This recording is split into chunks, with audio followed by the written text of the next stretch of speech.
Wow. Hey, much love and respect. Pura vida.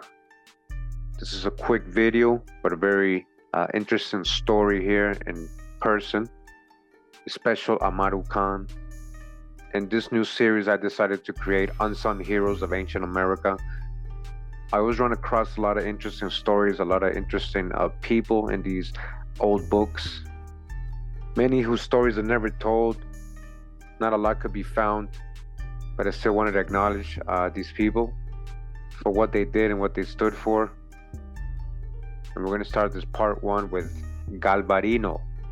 The legend of Galvarino is where they get the character Wolverine from. A lot of these Marvel characters, especially with their superpowers and all that, most of the time has to do with some kind of ancient American or legend folklore from here in the Americas.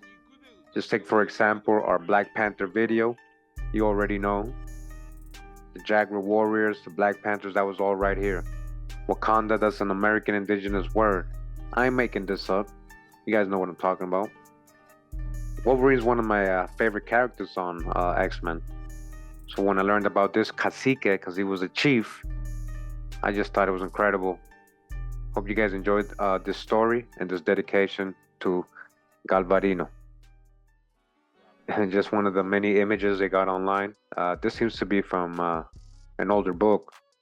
Probably one of the more original ones, right? Drawings they make of him. As you guys can see with his hands cut off. All right, his two hands cut off. This here Galvarino was a famous Mapuche warrior.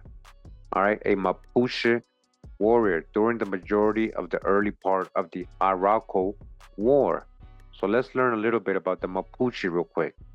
This here Mapuche are a group of indigenous inhabitants of south central Chile and southwestern Argentina, including parts of Patagonia. The collective term refers to a wide-ranging ethnicity composed of various groups who shared a common social, religious, and economic structure, as well as a common linguistic heritage as Mapudungun speakers. Their homelands once extended from Aconcagua Valley to Chiloé Archipelago, and later spread eastward to Huelmapu, a land comprising part of the Argentine Pampa and Patagonia. Araucania, or Araucana, was the Spanish name given to the region of Chile, inhabited by the Mapuche peoples known as the Moluche, also known as Araucanos by the Spanish. In the 18th century, prior to the Spanish conquest of Chile, the lands of the Moluche lay between the Itata River and Tolten rivers. So we go back to Galvarino. Just wanted to get a little history on his people. He was a Mapuche warrior during the early part of the Arauco War. That's when they were beefing right with the Spaniards, the colonizers. He fought and was taken prisoner along with 150 other Mapuche in the Battle of Lagunillas. All right, so he went to war. He was a chieftain. He went to war against Governor Hurtado de Mendoza in this Battle of Lagunillas. We're going to read some of the primary sources from that time explaining the same situation. It says, as punishment for insurrection, some of these prisoners were condemned to amputation of their right hand and nose, while others, such as Galvarino, had both hands cut off. Galvarino and the rest were then released as a lesson and warning to the rest of the Mapuche. Mendoza sent him to inform General Caupolicán of the number and quality of the people which had entered their land again, to put some fear into him, among other means that were tried, so that he might submit without coming to blows. When returning to the Mapuche, he appeared before Caupolicán and the Council of War, showing them his mutilations, crying out for justice and a greater rising of the Mapuche against the Spanish invader, like the one of Lautaro. For his bravery and gallantry, he was named by the council to command a squadron with knives fastened on both mutilated wrists replaced in his hands. He fought next to Caupolicán in the following campaign until the Battle of Millaracue, where his squadron fought against that of Governor Mendoza himself, where he was able to strike down the number 2 in command. So that was real quick from Wikipedia. I want to show some primary sources. We're going to go first into this book, Crónica y Relación copiada y verdadera de los reinos de Chile, hecha por Jerónimo de Vivar, or Geronimo de Vivar. This guy right here was a Spanish historian of the early conquest and settlement of the Kingdom of Chile and author of the Crónica, Relación y Copiosa. All right, here we go again. Little is known about his life except that according to his own conclusion to the Crónica, he was born in Burgos, Spain. He had come to the Indies some time before coming to Chile, but no record of his passage was recorded. It is thought he arrived in Chile with the forces returning in 1549 from Peru with Francisco de Villagra overland. This gave him an opportunity to make detailed observation on the places and people in northern Chile that appear in the Crónica. All right, so this is from the 1500s. Okay, we're going to read. And here's the book again. This is a PDF version. So this was transcribed later on by Professor Irvin A. Leonard. Okay. So the reason it was transcribed is because when you see the original writing, you guys are going to see very difficult to read. I just want to show you something, point something out. When I look at a lot of these old Spanish writings, if you kind of pay attention, it almost looks like there's writing in Arabic. So basically what they did is put it in text form so it can be understood. It's still in Spanish, so we're going to go ahead and translate it. We're going to go to the page where they're mentioning Galvarino. And I go all the way to page 203 of this book. And we go to this paragraph right here where it says, Eran todos estos indios, all these Indians, right? So I'm going to translate the following two paragraphs that you see here. And it says, all these Indians who came to fight this battle were 15,000. Many of the Spaniards and their horses left this battle wounded. I tell you of an Indian who came in this line that the governor broke, who was one of those who they had cut off the hands that I had mentioned before. He came like a sergeant, encouraging the others in this way. Hey, my brothers, see that you all give a good fight. You don't want to see yourselves as I see myself without hands, so that you won't be able to work or eat if they don't give it to you. And he raised his arms high, showing them to provoke them into more courage and saying, they who you are going to fight, cut these off, and they will do the same to those they capture from us, and no one will be allowed to flee, but die. So then die defending your homeland. All right, you hear what he said? Die defending your homeland. And he would advance a distance from the squadron alone, and he would say this in loud voices, that he would die first, and that he no longer had hands, so that he would do what he could with his teeth. I wanted to put it here because it does not seem to me to be Indian reasons, but rather those of those ancient Numantines. Oh, the Numancia, people who lived in Numancia, Numantines, they actually committed suicide instead of being defeated by the Romans. That's what he's comparing the Indians to. These Celtic-Iberian people, the Numantines, who were the Celtic-Iberian people that were fighting the Romans. So he's comparing what Galvarino did to these ancient Celtic-Iberian people. Among the prisoners, there were 20 principal prisoners whom the governor ordered to be hanged, and they received death with as good a spirit as if they were going to do something less important that cost less than their lives, because they themselves asked for the rope and tied it to themselves, and they climbed up and allowed themselves to be hung, and they even said that it was better to die there as brave men than not to serve the Spaniards. All right, so that's the translation of these two paragraphs. That was deep, right? Like, this is really going on. This really happened. There was people really being conquered. Like, when it comes to South America, they were just, down there doing atrocities, just like the ones they did in North America, but it was like more in the hush down there, and all you get is these accounts in these old books. All right, so I want to come to another book right here. So we find this book in the collection of Chilean historians and related documents of the national history. This is volume 6, and what they have is a book from those colonial times, another one. It's called Crónica del Reino de Chile, or the Chronicle of the Kingdom of Chile, escrita por el capitán, written by the captain Don Pedro Mariño de Lovera.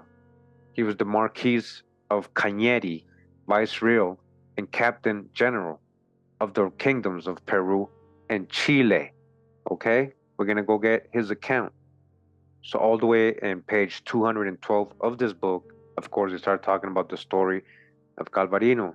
And he says, no quiero pasar en silencio. I don't want to keep this in silence. The words of this Indian called Galvarino, of whom they had taken his hands in the last battle that we had near the river Biobío, and put in front of the governor. They cut off his hands so that in this manner he could go inform his general Caupolicán. All right, so we already got the account in Wikipedia, exact same account.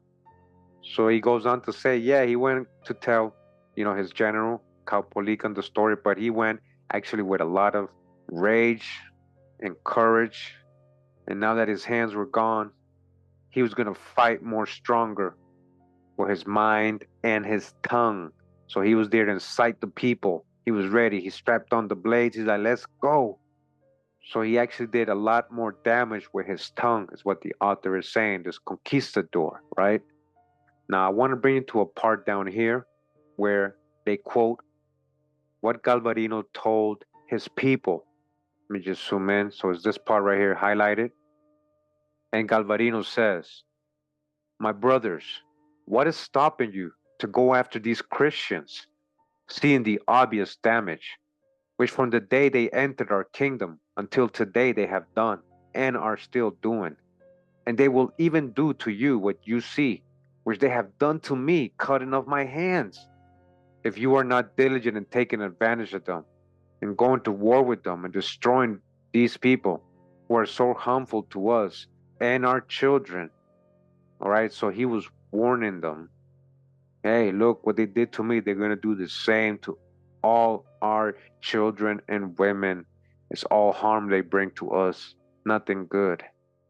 All right, so now I want to come to this book right here, and it's called La Araucana. There's a LA right here. La Araucana, right? That's the kingdom the Mapuche lived in or were part of. De Alonso de Ercilla y Zúñiga. This is 1803, but this is from a primary source. On page 129, I'm just going to translate this paragraph right here real quick. It is not good that we thus forget the name of this obstinate barbarian who was called the bold Galvarino, because he was fearless and courageous. But because of such harshness I have reasoned that my strength and voice have run out, and that is where I will have to stop, because I already feel without strength, without voice, and without breath. All right, I'm going to continue to page 131 right here, and I'm going to basically read most of this right here, as you guys can see, all Galvarino, and I'm just going to translate. It says, and since we already have certainty that there is never a safe well or rest, that is law. It is order and custom through which the most fortunate has to pass. Wasting time on this is a burden.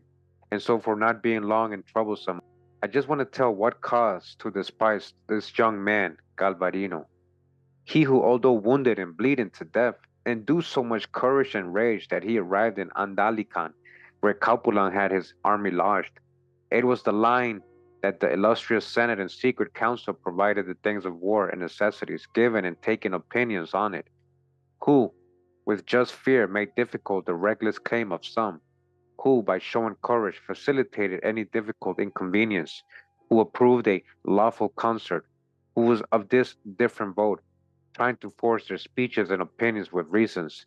In this confusion and difference, Galvarino arrived barely alive, in which asking for permission to enter, it was graciously granted, where with due reverence, straining his emaciated voice, lacking in blood, and heavily covered in skin, his quarrel began in this manner.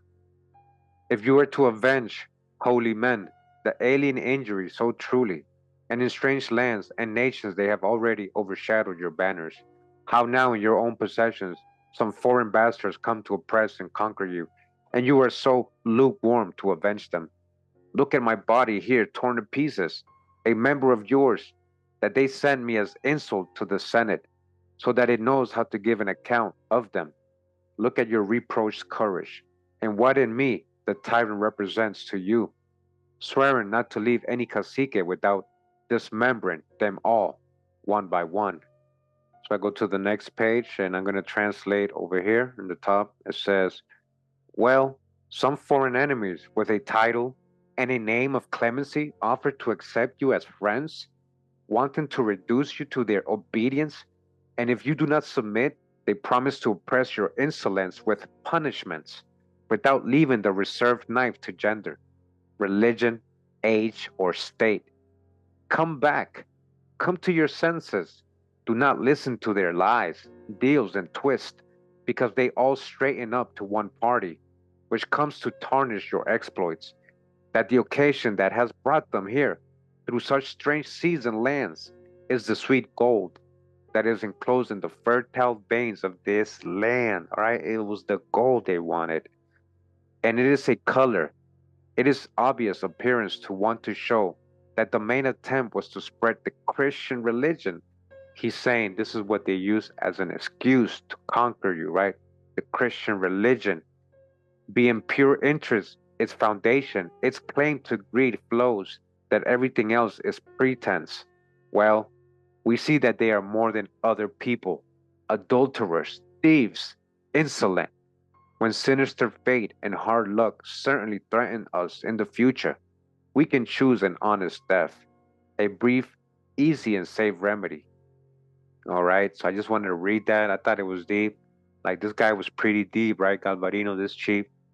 So that was the story of Galvarino, the Mapuche warrior with knives for hands, the original Wolverine. Says here, then there's Galvarino, a warrior who not only overcame a brutal injury, but who actually used it to transform himself into something straight out of your worst nightmare. 500 years ago, in what were the early years of South America's protracted Arauco War, an army of Spanish conquistadors routed several thousand Mapuche Indians in the Battle of Lagunillas in south central Chile, near the Biobío River.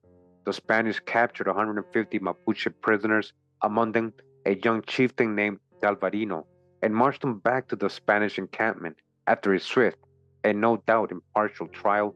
Governor Garcia Hurtado de Mendoza, the Spanish leader, ordered troops to sever the right hand and nose of each warrior and to cut off both hands of leaders like Galvarino. The gruesome act would be a message to the Mapuche: submit or else. According to the Mapuche legend, after Galvarino's left hand was hacked off, he bravely offered up his right and watched the hatchet fall without flinching. He then asked his torturers to deliver the killing blow, a request that they declined. Galvarino and the dozens of other mutilated warriors were then freed and ordered to tell the Mapuche general Caupolicán to surrender and prevent further bloodshed. Galvarino did not such thing. Instead, he urged Caupolicán and his people to continue to fight against the Spanish intruders, as described by Pedro Mariño de Lobera. All right, that's the book we just read, and Chronicle of the Kingdom of Chile. Galvarino went before the Mapuche, handless arms raised in the air, and told them that what had been done to him, the Spanish would do to everyone else if they gave up. Again, Galvarino, the Mapuche warrior with knives for hands. All right, so again, an unsung hero of America. This video was dedicated to him.